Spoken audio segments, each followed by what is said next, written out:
Hello guys, কেমন আছো সবাই? আশা করি সবাই ভালো আছো এবং সুস্থ আছো।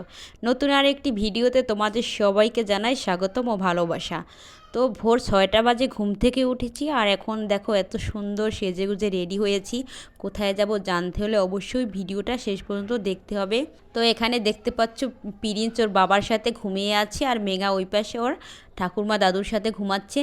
আর আমি দেখো রেডি হয়ে কোথায় চলে যাচ্ছি, সবাই ঘুমে এই অবস্থায় এখন চলে যাব।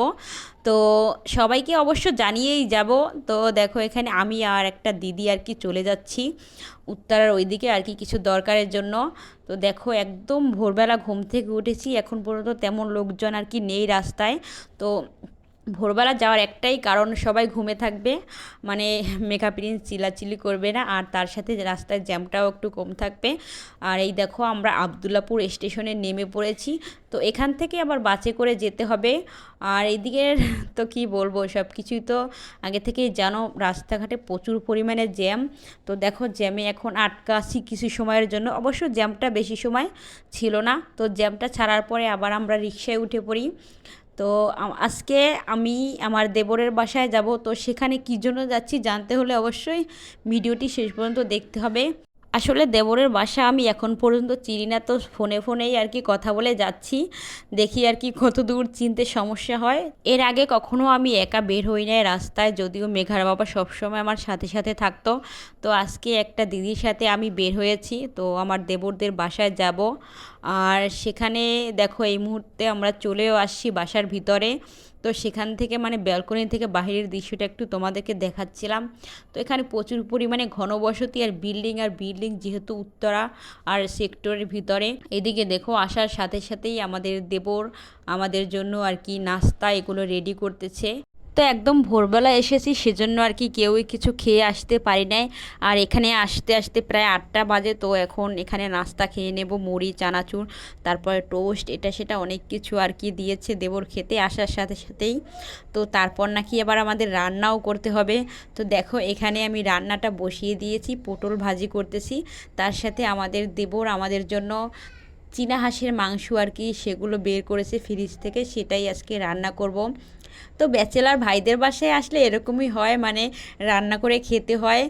তো কি করব, একদিন সুযোগে তাদেরকেও রান্না করে খাওয়ানো হলো আর তাদের বাসায়ও বেড়ানো হলো। তো দেখো এখানে আমি পটল ভাজি করতেছি আর তার সাথে হাঁসের মাংস রান্না করব। এদিকে আমাদের দেবর মানে আগে থেকেই মানে হাঁসের মাংস, তারপর সব কিছু সবজি, আলু মানে পটল সব কিছু কেটে কুটে একদম রেডি করে রেখেছে। আর এদিকে দেখো পটল ভাজা শেষ, আমি মাংস রান্নাটাও বসিয়ে দিয়েছি।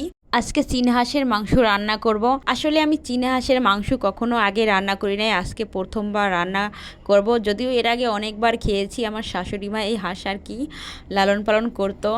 তো দেখো এখানে মাংস কষিয়ে নিয়েছি আর এদিকে মাংসটা রান্না করা শেষ আর একদম রান্না বাড়া শেষ। আমরা যাবার আগেই আর কি দেবর ভাতটা রান্না করেছে, তার সাথে সব কিছু কেটে কুটে একদম রেডি রেখেছে। আর এখন শুধু খাবার দাবার খাওয়ার পালা, তারপর আমরা মানে আমাদের কাজটা সেরে এখান থেকে চলে যাব। এইদিকে আমার রান্না পুরোপুরি কমপ্লিট। তারপর একটু আর কি বাসাটা ঘুরে ঘুরে দেখলাম, নতুন বাসায় আসছি। তো সেক্টরের ভিতর রুমগুলো একটু ছোটো ছোটো, তারপর একদম কোয়ালিটি সম্পূর্ণ দারুণ আর কি, চারপাশ থেকে ভিউটা অনেক অসাধারণ। আর এইদিকে দেখো রান্না তো শেষ আর ভাত বেড়ে নিয়েছি আর তার সাথে এখন ভাত খাচ্ছি সবাই মিলে। তো খাওয়া দাওয়া শেষ করে আবার বাসায় চলে যেতে হবে, যেহেতু মেঘা প্রিন্সকে ঘুমিয়েই রেখে এসেছি, না জানি বাসায় আবার কি করে। ঘুম থেকে উঠে হয়তো আমাকে না দেখলে চিল্লাচিল্লিও করতে পারে। যদিও ওর বাবা ঠাকুরমা সবাই আজকে বাসায়, এই জন্য আর কি রেখে আসতে কোনো অসুবিধা হলো না। তো এখন আর কি খাবারটা খেয়ে চলে যাব। আর অনেক তাড়াতাড়ি মানে অল্প সময়ের ভিতর আজকে মাংস রান্না করলাম আর তার সাথে পটল ভাজি। তো সেগুলো দিয়ে খেয়ে এখন আর কি বাসায় চলে যাব। তো এদিকে দেখো আমাদের খাবার দাবার খাওয়া প্রায় শেষ আর এখন আমরা বাসায় চলে যাব। তো দেখো বাসায় চলে আসি আর এদিকে এসে দেখি প্রিন্স ওর ঠাকুরমার কোলে। তো আমাকে দেখেই একদম হেসে দিয়েছে আর তার সাথে আমাকে টাটা দিচ্ছে যাবার জন্য। তো আজকের ভিডিওটি এ পর্যন্তই, দেখাবে নেক্সট ভিডিওতে। ধন্যবাদ সবাইকে।